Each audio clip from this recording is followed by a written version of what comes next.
നമസ്കാരം. Thyroid gland എന്ന് പറയുന്നത് കഴുത്തിൽ നടുഭാഗത്ത് കുറച്ച് താഴെയായിട്ട് ഈ ഭാഗത്ത് കാണുന്ന ഒരു എൻഡോക്രൈൻ ഗ്ലാൻഡാണ്. അപ്പോൾ ഈ തൈറോയിഡ് ഗ്ലാൻഡിന് പല രീതിയിലുള്ള അസുഖങ്ങളും പല രീതിയിലുള്ള ക്യാൻസറും വരാനുള്ള സാധ്യതയുണ്ട്.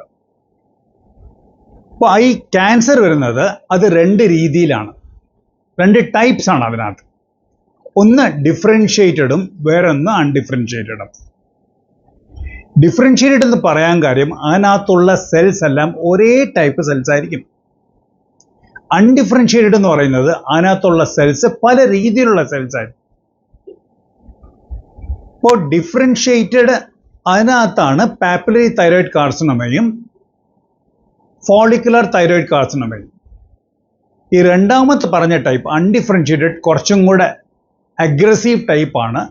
ഭയങ്കര ഫാസ്റ്റായിട്ട് പടരും. അതിൻ്റെ പ്രോഗ്നോസിസും ട്രീറ്റ്മെൻറ്റ് ഔട്ട്കമും അത്ര നല്ലതല്ല. അപ്പോൾ ഏറ്റവും കൂടുതൽ കാണുന്ന ക്യാൻസർ ഏതാണെന്ന് ചോദിക്കുവാണെങ്കിൽ അത് പാപ്പിലറി തൈറോയിഡ് കാർസിനോമയാണ്. രണ്ടാമത്തതാണ് ഈ ഫോളിക്കുലർ തൈറോയിഡ് കാർസിനോമ. അപ്പോൾ ഫോളിക്കുലർ തൈറോയിഡ് കാർസിനോമ പറ്റിയാണ് ഇന്നത്തെ വീഡിയോ. ഇത് കൂടുതലും കാണുന്നത് ഫീമെയിൽസിലാണ്. അതിൻ്റെ ഏജ് ഗ്രൂപ്പ് 40 to 50 ആണ്, 40 എബോവ് ആണ്. ചിലപ്പം ഇത് കുറച്ചും കൂടെ അഗ്രസീവ് ടൈപ്പ് ആയിട്ട് മാറാനുള്ള സാധ്യതയും ഉണ്ട്. അപ്പോൾ ഈ ക്യാൻസർ വരാനുള്ള കാരണങ്ങൾ എന്താണ്? ഇത് കൂടുതലും കാണുന്നത് ഈ അയോഡിൻ ഇൻടേക്ക് കുറവുള്ള സ്ഥലത്താണ്. അതുപോലെ തന്നെ എന്തെങ്കിലും കാരണവശാൽ ആ പേഷ്യൻ്റ് ഒരുപാട് CT സ്കാൻ അഥവാ എടുത്തിട്ടുണ്ടെങ്കിൽ അതും പഠനങ്ങളിൽ ഒരു കാരണമായിട്ട് പറയുന്നുണ്ട്. പേഷ്യൻ്റെ കോമൺ കംപ്ലയിൻസ് എന്താണ്? ഇപ്പോൾ പേഷ്യൻ്റ് സാധാരണയായിട്ട് ഈ കഴുത്തിന് വല്ലായ്മ പോലെ ഒരു സ്വെല്ലിംഗ് ഉള്ള പോലെ കാരണം കൊണ്ട് ഫിസിഷ്യനെ കണ്ടിട്ട് അവർ ഡയഗ്നോസ് ചെയ്താണ് നമ്മുടെ ജനറൽ സർജൻ അടുത്ത് റെഫർ ചെയ്യുന്നത്. അല്ലെന്നുണ്ടെങ്കിൽ അവർ തന്നെ നമ്മൾ ഡയറക്റ്റായിട്ട് ഒരു വല്ലായ്മ ഉണ്ടെന്ന് പറയാറുണ്ട്. ചില പേഷ്യൻസിൻ്റെ ഇതിൻ്റെ കൂടെ തന്നെ ചുമയുണ്ടാവും, ഇല്ലെങ്കിൽ ചെറിയൊരു സ്വെല്ലിംഗ് പോലെ ഉണ്ടാവാനുള്ള സാധ്യതയുണ്ട്.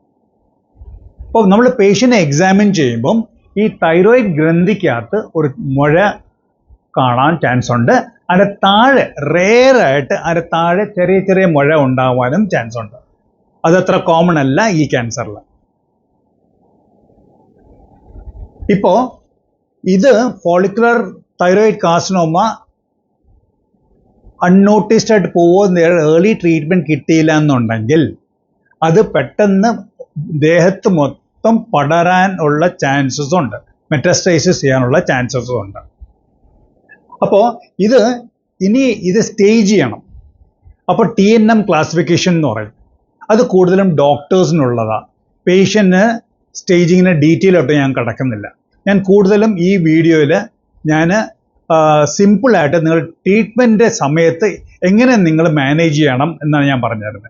നിങ്ങൾ ഡോക്ടേഴ്സിൽ നിന്ന് എന്ത് എക്സ്പെക്റ്റ് ചെയ്യാം, അവരെന്തൊക്കെ ചെയ്യാൻ പോകുന്നു എന്നാണ്, അതൊക്കെ നിങ്ങൾ എങ്ങനെ ഓവർകം ചെയ്ത് എങ്ങനെ സോൾവ് ചെയ്യണം എന്ന് ഞാൻ പറഞ്ഞുതരാം.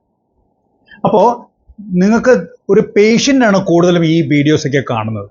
അപ്പോൾ ഡീറ്റെയിൽ ആയിട്ട് പറയാൻ വേണ്ടി ഇതിന് 5 ഭാഗമായിട്ടാണ് ഞാൻ തിരിച്ചിരിക്കുന്നത്. ഇത് ഫസ്റ്റ് പാർട്ടാണ്. അപ്പോൾ സെക്കൻഡ് പാർട്ടിൽ ഇൻവെസ്റ്റിഗേഷനും തേർഡ് പാർട്ടിൽ സർജറിയും ഫോർത്ത് പാർട്ടിൽ സിൻഡിഗ്രാഫി എന്ന് പറയും. സർജറി കഴിഞ്ഞിട്ടുള്ള ഒരു ടെസ്റ്റും അതിൻ്റെ ട്രീറ്റ്മെൻറ്റും സിൻഡിഗ്രാഫിയും അബ്ലേഷനും. ലാസ്റ്റ് പാർട്ടിൽ ക്യാൻസർ തിരിച്ചു വരുവാണെങ്കിൽ അത് എങ്ങനെ കണ്ടുപിടിക്കണം എന്നുമാണ് ലാസ്റ്റ് പാർട്ട്, 5ാമത്തെ പാർട്ട്. അപ്പോൾ 5 പാർട്സിലായിട്ടാണ് എടുത്തിരിക്കുന്നത്. അപ്പോൾ ഫസ്റ്റ് പാർട്ട് കഴിഞ്ഞു. ഇനി അടുത്ത സെക്കൻഡ് പാർട്ടിൽ കാണുക.